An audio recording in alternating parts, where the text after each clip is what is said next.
Welcome back, Cosmic. Frank Cottrell Boyce. We left it with Hassan missing. They think he might have gone outside, so let's see if they can find him or he is or not. Going outside a rocket in space is called EVA, Extra Vehicle Activity. Unfortunately, I missed out on the part of training about that because of Eddie Xanadu's electric Ribena. The others remember the important things: how to put the helmet on, how to connect your oxygen, how to check the EVA suit. There was a section in the manual about how to open the airlock, and suddenly, there I was, ready to go out into space. I was standing in the airlock and Florrie was pointing to a cold yellow rope. That's the safety harness. It ties you to the rocket so you just don't drift off. Put it on straight away, you're dead without that. I fastened myself into the safety harness. Florrie sealed the inside door behind me, and for a minute I was bobbing myself around in the airlock. It was like standing in a lift. It seemed so ordinary apart from the fact that I was levitating, that I maybe started to think that Samson 2 was right. Maybe we weren't in space. Maybe there was some kind of simulation. The external door started to open. There was just a slant of black at first. Black so solid that it looked like a wall. It was hard to believe that things could move around it. Then I started to see the underside of one of the Dandelion silver sails. I'm saying now that's what it was, but it was hard to tell. It was so dazzling that you couldn't really make out the shape. It blazed like the filaments of a really strong light bulb. Then the door opened wider, and there I was, out in the black nothingness, floating free. Suddenly I collided one of the sails and rolled around it until I hit the struts and something grabbed hold of it. I hung there like for a kind of mad Christmas decoration for a second or two, and it was the most completely cosmic thing I'd ever done. The huge moon was in front of me and my feet seemed to be dangling in a kind of milky bath of stars. In a moment I was going to turn myself round and see if I could see the earth. Meanwhile I was just enjoying how intense it all was. The space between the stars was blacker than anything I'd ever seen. But everything that was shining, the sail, the moon, the stars, my metal cuffs, was shining a million times brighter than you've ever seen anything shine. Even my safety yellow card seemed to shine. I remember hanging there just watching it slither through my legs and snake off into space. I remember thinking, hey, I've got a safety card, I can let go. And at the same moment thinking, well, if one end's fastened to me, what's the other end fastened to? Nothing. It was just drifting off into space. I'd fastened myself to the card, but I'd not fastened the card to the module. All I can remember is that my own hands gripping to struts, trying to hold on. My own hands shuffling painfully, slowly along the sail towards the module. I thought about going hand over hand like on monkey bars. But I was terrified to let go even with one hand for 1 second. It seemed to take hours to get back to the side of the rocket. I was sweating and my heart was thumping. By the time I was next to the rocket, my helmet was starting to steam up. That's when I realised I wasn't really sure which way it was back to the hatch. I'd rolled over so many times under the sail, I couldn't remember now whether I came out the front or the back. I worked out that if the yellow cord was streaming past me, then it must be pointing to the opposite direction that I come from. Also I knew that I could see the moon from the hatch, so the hatch must be at the end, furthest from the moon. Underneath the sail there was a strut attaching it to the module. I edged down that and found the sill of the compartment where the sails had been before it popped out. I gripped it and followed it down towards the back. It took ages. By the time I got to the end, I was too tired to accept anything just to hang there, staring straight at a couple of rivets and a big metal panel. I knew the hatch must be nearby, but I couldn't see much by then because of the condensation in my helmet. I was also starting to worry about how much oxygen I got left. I ran my hand over the panel until I came to the edge of it. Then there was a double row of rivets just wide enough to squeeze my fingers through. That should hold me for a second. I brought my other hand over and squeezed into it too. Then I reached out to find the next panel and did the same. I was just clinging on by my fingertips the whole time. I was crawling along the outside of something that was moving faster than a train. I tried to find the hatch with my fingers, but suddenly my foot caught on something. It was stuck. I brought the other foot round to it. Yes! 2 feet fitted inside. I ran 1 foot along the side of rim, whatever it was. Then I froze. The rim seemed quite sharp and metal. What happens if it ripped the suit? I stayed for a while, trying not to breathe. I was sure now that the hatch was below me. I just wasn't sure how to get the rest of myself down there and through it. I tried crawling down with my hands and keeping my feet tucked in, but it only got me so far. I was going to have to try and jump down. But what happened if the moment I let go, I just shot off into space? But I had no choice, I had to risk it.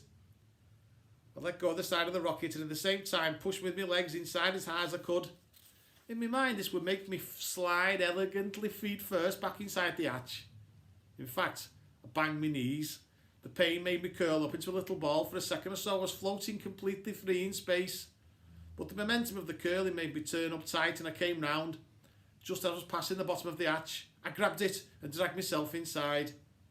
There was plenty to hold on to in there. I felt around blindly with my fingers and pressed the button. I could hear the airlock door close behind me, but I still wasn't out of danger. I was that happy to be back inside though I started to take my helmet off. I wasn't sure how to do it and fumbled around for a bit. When I finally got it off, I could see again. And the first thing I'd known was the hatch just clicking shut. If I'd known the proper way of getting undoing the helmet, and I got it off more quickly and the door would have been fully closed and my head might have exploded. Although I'd have probably suffocated first. I stood with my forehead against the metal door. It felt so cool and so solid. I loved the way it didn't try to run away from me and leave me in space. It seemed like hours before the door opened.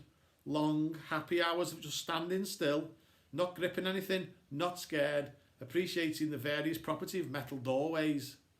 As soon as the hatch opened, all the children were floating around inside, bobbing about like a bunch of cherubs. And they looked so alive. I know it sounds mad, but I could see every one of their eyelashes. I wanted to count them. I could hear the breathing. I could hear eyelids opening and closing. Everything. It was like I completed a quest and all the rewards I'd earned, the health, the experience, the strength were flooding into me. It was like I'd gained a superpower. Super hearing. I just stood and listened to them breathing and blinking all day. I wanted to hug them, to be honest, but obviously that would have been a bit weird. Florida said, "Did you find him?" "Who?" "Hassan. You went outside to look for him." "No, he's not out there." I was so happy that I'd rescued myself, I forgot about rescuing Hassan. "What is out there?" "Well, you know, the universe and stuff." "If he's not out there and he's not in here, where is he? He can't have just vanished," said Florida. Max said, "First the Earth vanishes, and now Hassan has vanished. Everything is vanishing. Maybe we are going to vanish." I said, "Shh."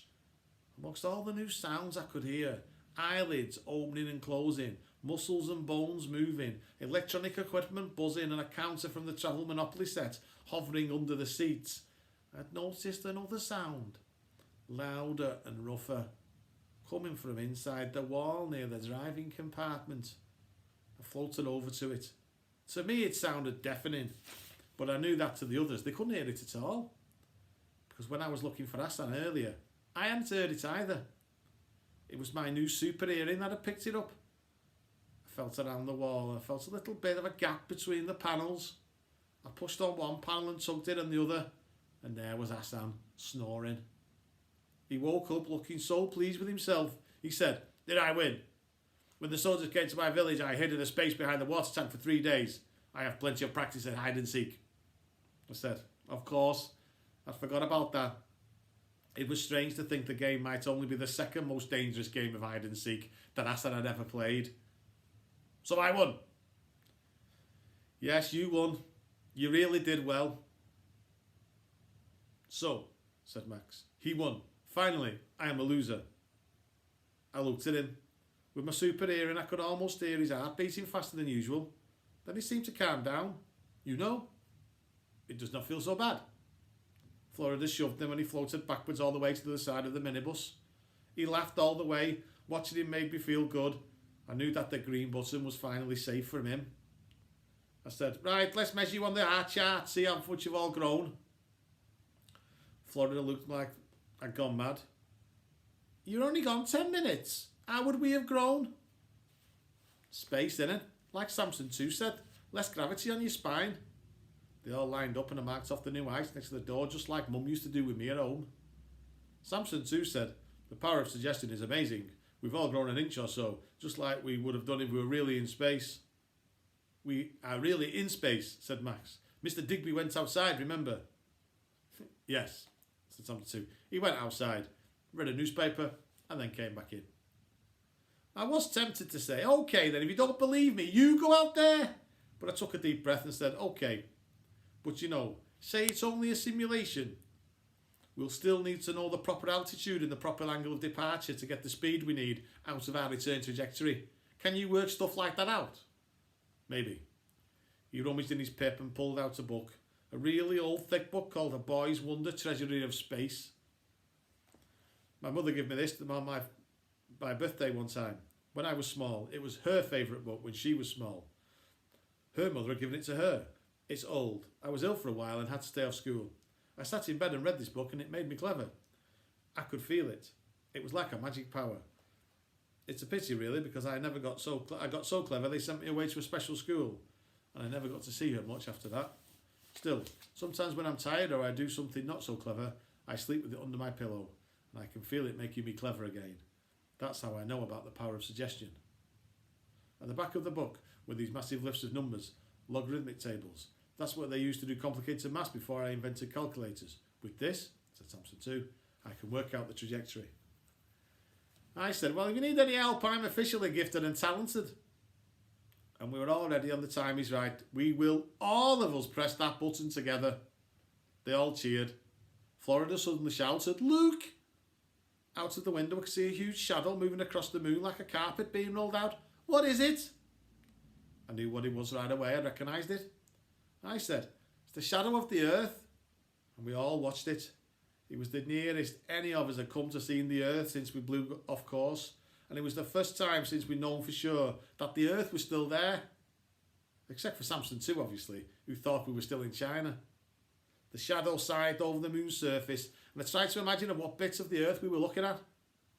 Then I said, who's hungry? And we raided their supplies of space food. While we're all laying into pork that makes you eat your own hand, Florence suddenly burst out laughing and pointed at Max. What? Said Max.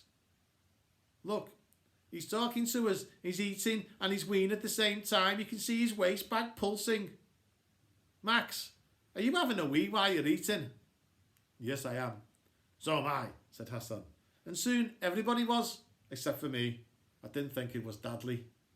I just stood and tutted a bit. I think that made it even more enjoyable for him. Hassan laughed so much he floated right up to the ceiling. Then Max did the same, and Florida.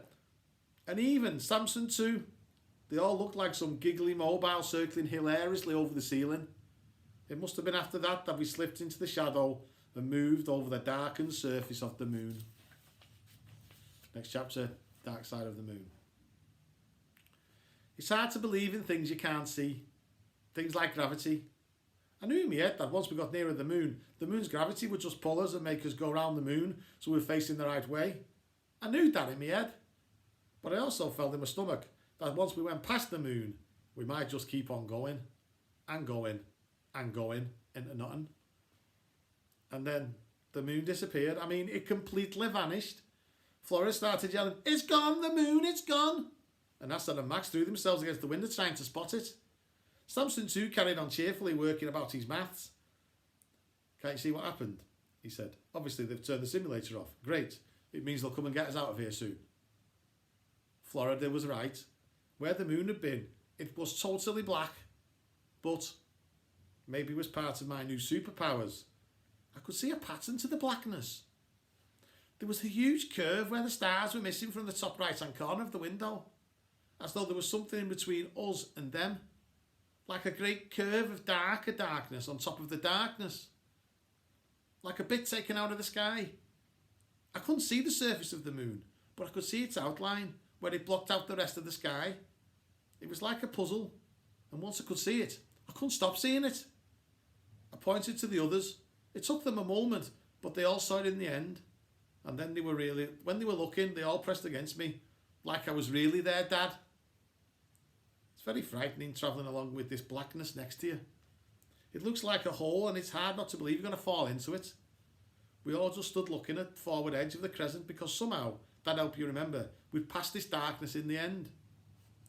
Then suddenly the edge just started to glow, just a little at first, but then getting brighter all the time. It must be the sun, said Florida.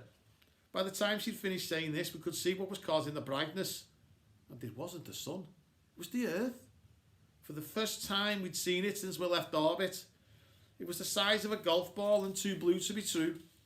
Obviously, we'd none of us ever seen the world from that angle. But we'd all seen pictures and now it just looked like that. Our Earth, our home. And then in an instant, it changed shape.